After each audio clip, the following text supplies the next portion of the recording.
The activism was, in my opinion, just a gradual evolution, and Fresno State played a huge role in helping me find my voice. But it was also learning that, when you watch your family suffer because of discrimination, you have no other option than to stand up and fight for yourself.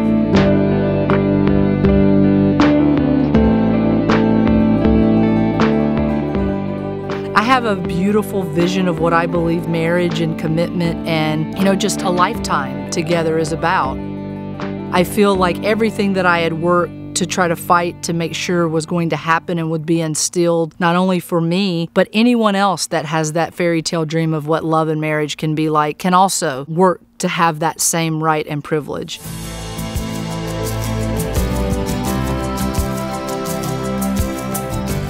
Growing up as a girl who knew I was gay but didn't really know how to identify myself but knew I was different, that felt like, oh, I need to go there and maybe I would be accepted there. And I saw California as being this place where if I just get there, everybody's going to be hugging trees and swaying back and forth, singing Kumbaya, and it'll be this wonderful, place.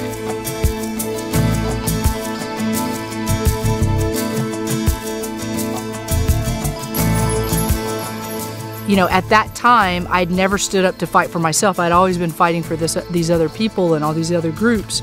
And that led to a discovery in a classroom at Fresno State where a person who assigned 3 textbooks, and she said we're going to go over every chapter except for one, and that chapter had to do with an African-American male who was gay. Once she told me that we weren't going to talk about in their classroom because she looked at those people as like drug addicts and prisoners, I thought she's talking about somebody that internally I identify with, but I can't honestly say who I am. At that time, I just followed the chain of command. It was like, okay, now I go to the chair of the department. The chair of the department said, I think you should go to the dean. And they were all kind of pushing me because they didn't want to be the vessel because they knew it was going to be more powerful coming from the student.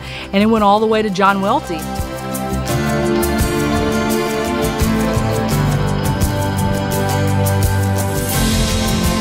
I had come out saying that, he's a non-traditional family, has 2 moms and 2 dads. Prop 8 is coming up on the ballot, and I'm going to be speaking out because I think that, LGBT people deserve the same rights. We should be able to get married. And the priest saw me on the news and forced me to resign from the PTA and said that Sebastian could come to school there and we could pay the tuition, but I wasn't allowed to volunteer. And that was the moment that I said, enough is enough. I am just a mom who really loves her kids.